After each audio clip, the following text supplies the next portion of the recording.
के साथीभाइहरू welcome to my blog आयोग सबैजना सन्चै हुनुहुन्छ होला अहिले क्लासमा हो अब दादाहरू यहाँ छन् अब मेरिना दिदी के छ आराम भइदिन्छ यहाँ छुट्टै आफ्नै स्वादमा छन् मान्छेहरू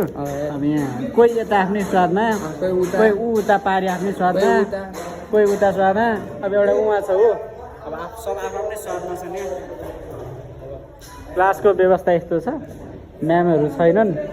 रमाइलो छ क्लासमा पनि ल सन्धि के एउटा काबली डान्स हान्दियो नि त हान्दिउँ न एउटा डान्स हान्दिउँ ल एउटा खतरा डान्स हानिदिन्छ ब्रोले ल अब हान्दिउँ न हे मलाई ल म फोन उठाउँछु तिमी हान्छ मलाई त आउनु मलाई आफै भएको आफै बेइज्जत कसरी गर्नु भने कि अब के होमवर्क गरेर ब्लग बनाएर हो भिडियो बनाएर होइन केही त हाम्रो अडियन्सहरूलाई हाम्रो साथीभाइ यस्तो हान न फाटेर हान न कोहीलाई चाहिँ यहाँ फेरि ह्यान्डसेकै उ पऱ्यो फेरि सब आफ्नै थाहा छ सबै आफ्नै रमाइलो छ मेरिना दिदी के छ ठिक छ आराम छ अनि बोयफ्रेन्ड कोही त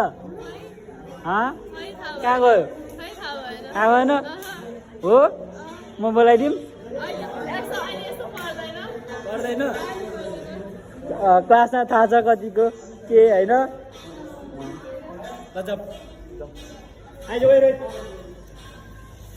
अब खाजा खान जाऊँ क्यान्टिन उता तल भइहाल्यो तर खाली क्लास खाली छ भनेर बाहिर त निस्किन लाग्यो अहिले गाली खायो भने फेरि अर्को तना बाहिर टेर हो साली सातौँ कस्तो मुला तर्साइदिएर यार सातौँ गयो मेरो गेट नै लगाएर रहेछ यहाँ लगाउनु त ल अब अहिले भेटौँ ल टिआरमा ल घुमाउनु कस्तो तिमीले के कसले हेर्छ र भने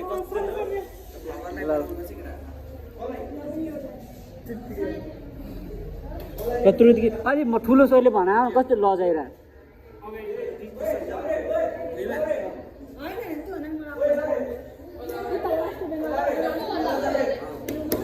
हेलो सारा के छ एकदम ठिक छ एकदम ठिक ठाक के छ चियो मलाई नि ल्याउनु नि केले खाइरहेछ ल्याउ त मलाई नि एउटा चियो ल्याउ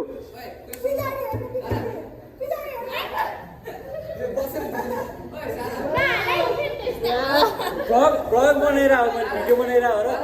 त्यसलाई फिक्स लाग्छ सेयर गरिदिनु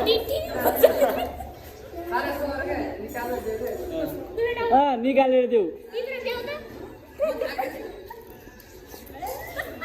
बेलुका गर्लफ्रेन्डले भिडियो यो नि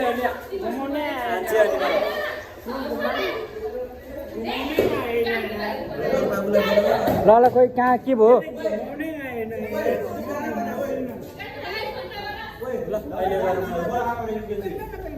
रुममा सुतिर मान्छेले ल्याउनु के छ ठिक छ आराम भइसिन्छ आरामै बाटो कतिको सहज रहेछ त अघि भन्दै मम्मी नजानु पर्दैन जानु किन नजाऊँ न भन्दाखेरि तँलाई सुत्नु परेर गर्थे अब मान्छे हात नै नचल्ने बाखा खुट्टा पुरै ऊ भइसक्यो बाइक यहीँ होस् बाइक गाडी त्यताबाट जान्छ तँ गाह्रो भएन हिँड जिरो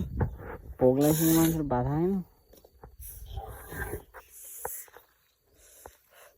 भोक लागेर भात नै कलेजबाट आएर सुति कराएर मैले हिँडेँ सुत्या मान्छेलाई बोकेर हिँडेको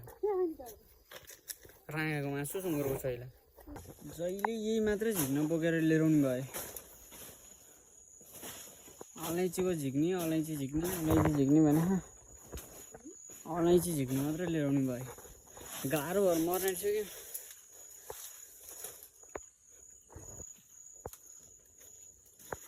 छोडिदेऊ कि त्यहाँ छैन छोडिदेऊ औ भ्यायो अब सक्यो अब म त झिक्दिनँ अब पानी आउन आँटिसक्यो पुरै उ भएर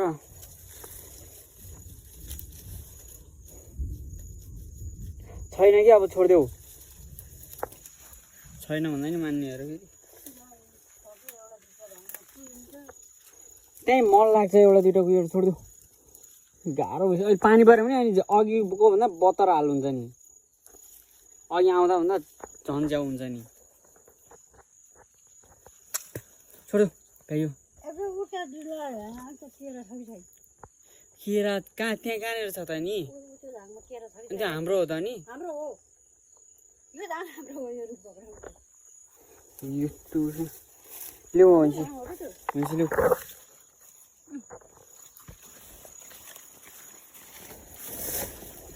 घरि के भन्छन्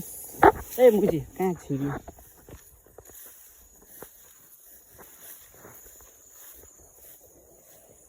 गाह्रो घर मर्न लागिसक्यो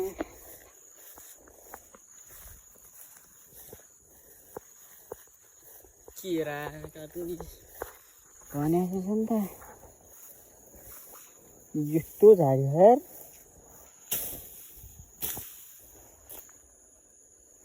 पानी आइसक्यो यसो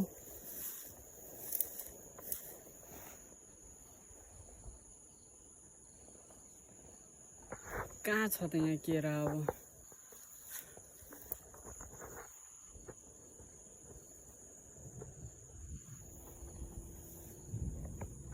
भर पलाउँदैछ मम्मी भर पलाउँदैछ त्यो सानो निस्किरा बोटा के रहेछ नि केरा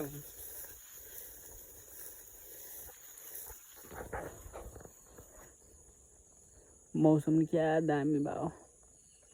पुरै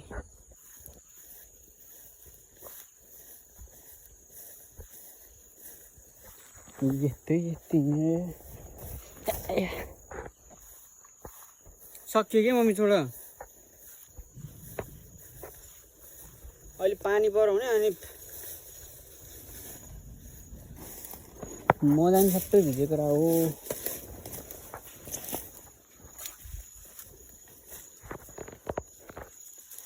सक्यो भने सुन्ने हो र भने फेरि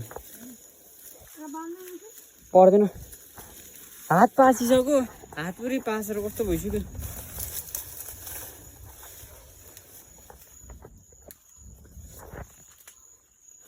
बाइक चलाउनु जान्नु पनि खासै राम्रो होइन केटा हो बाइक चलाउनु जानु घरि कहाँ जाने भनेर लिएर हिँड्छन् घरि कहाँ जाने भनेर बोकेर हिँड्नै गर्छन् हौ घर एकछिन कहीँ बस्यो भने म हिँड्ने बेला चाहिँ अनि याद गर्छु नि यहाँ हिँडेर त्यहाँ हिँड्नु भन्छन् लास्टमा अनि आफू लिएर हिँड्छन् कि अनि म बिहान सुतिरहेको मान्छेलाई कलेजबाट आएर सुते मान्छेलाई हिँड गरेर लिएर आएर लास्टै गाह्रो हुन्छ उता घाम लागिरह यता चाहिँ पानी पर्ला जस्तो भइरह अस्ति पनि आएको अस्ति नि झिकेर क्या आज पनि झिक्न लगाएँ त्यो त अलिक गर्नु नि बाइक चलाउनु नसक्ने भइसक्यो हात दुखेर यहाँ कस्तो भइसक्यो गाह्रो भइसक्यो छिटै न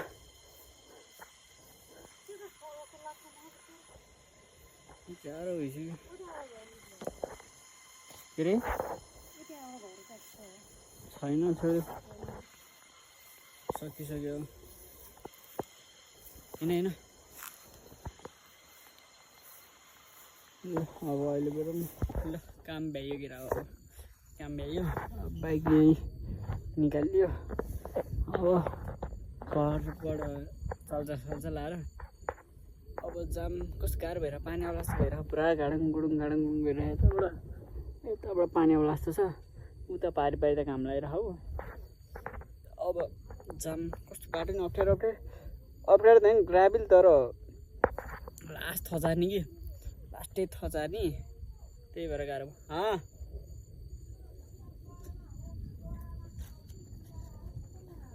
के दराज हालेको थियो कहाँ दराज छोडिदेऊ छोडिदेऊ ढोकालाई अब उता लड झन्डु हुन्छ छोडिदेऊ अहिले यहाँ पानी बाढ्न पानीबाट भिज्यो भने म तिमीलाई जाने खाने फेरि छोडिदेऊ अब